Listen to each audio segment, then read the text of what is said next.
பார்ப்போம். ஆனால் அடுத்ததாக பார்க்குறது பார்த்தீங்கன்னா ஒரு ரியல் செடான், ஒரு லக்ஸரி வெஹிக்கிள்னு சொல்லலாம். டொயோட்டா ஆல்டிஸ்ங்கண்ணே, கொரோலா ஆல்டிஸ், ஒரு டீசல் வண்டிங்கண்ணே. வண்டி எல்லாமே உங்களுக்கு கம்ஃபர்ட்னு, மைலேஜாக இருக்கட்டும், உங்களுக்கு லக்ஸரி உள்ள கம்ஃபர்ட்டு எல்லாமே வண்டி நல்ல நீட் அண்ட் க்ளீனாக மெயின்டைன் பண்ணியிருக்காங்க. இந்த வண்டியோட மாடல் பார்த்தீங்கன்னா 2011 மாடல், 3 ஓனர் கண்டிஷனில் இருக்குங்க. டீசல் இன்ஜினு வண்டி பார்த்தீங்கன்னா இருக்கையில் ஹையர் அண்ட் மாடல் தான். உங்களுக்கு 4 அலாய்வில் வந்துடும், ஏர் பேக், ஏபிஎஸ் வந்துடும். உள்ள இன்டீரியரில் உங்களுக்கு மியூசிக் சிஸ்டம் வந்துடும், 4 power window, central lock remote உங்களுக்கு எல்லாமே வந்துடும். உள்ள சீட் கவர்ஸ் பார்த்தீங்கன்னா லெதர் சீட் கவர்ஸ் போட்டிருக்காங்க. அவுட்லுக் பெயிண்டிங் வேலைங்க பார்த்தீங்கன்னா எந்த விதமான பெயிண்டிங் வேலையும் இருக்காது. எல்லாமே நீட்டாக பண்ணி ஒரு ரப்பிங் பாலிஷ் முதற்கொண்டு போட்டு எல்லாம் நீட்டாக வச்சிருக்காங்க. 4 டயருமே பார்த்தீங்கன்னா பிராண்ட் நியூ, எம்ஆர்எஃப்ல 4 டயர் பிராண்ட் நியூவாக போட்டிருக்காங்க. இன்சூரன்ஸ் மட்டும் இந்த வண்டிக்கு இல்லை. வர கஸ்டமருக்கு நம்ம இன்சூரன்ஸ் 1 இயர் பண்ணி கொடுத்துடலாம். இந்த வண்டி பார்த்தீங்கன்னா இன்றைக்கி மார்க்கெட்டில் பெட்ரோலே பார்த்தீங்கன்னா 3 லட்ச ரூபா வரைக்கும் விற்றுக்கிட்டு இருக்குது. இந்த வண்டிக்கு நம்ம கேட்கக்கூடிய ப்ரைஸே பார்த்தீங்கன்னா வெறும் 3,10,000 மட்டும்தான்.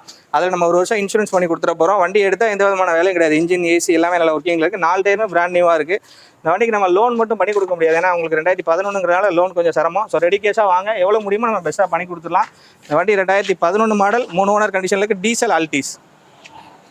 அண்ணா நான் டொயோட்டாவில் வந்து இந்த கார் போட்டது வேர்ல்டு ஃபுல்லாக சக்ஸஸ் ஆன கார். ஆனால் நல்ல வண்டி, உங்களுக்கு பாடி பில்டாக இருக்கட்டும், உங்களுக்கு லக்ஸரியாக இருக்கட்டும், எல்லாமே வண்டி நல்ல ஒரு ரியல் செடான்னு சொல்லலாம். டிக்கி ஸ்பேஸ் நல்ல பெரிய ஸ்பேஸாக இருக்கும். உங்களுக்கு லெக் ரூம் பார்த்தீங்கன்னா நல்லா பெருசாக இருக்கும். வண்டி எல்லாமே பார்த்தீங்கன்னா எல்லாம் நல்ல கம்ஃபர்ட்டாக இருக்கும். மைலேஜும் 20+ கிடைக்குங்கண்ணே. ஏன்னா டீசலுங்கிறனால 20க்கு மேலே மைலேஜ் நல்லா கிடைக்குது. வண்டி ரொம்ப கண்டிஷனாக இருக்குங்க. நேராக வந்து பாருங்கள், நம்ம எவ்வளோ பெஸ்ட்டாக பண்ணி கொடுப்போம். பண்ணி அடுத்து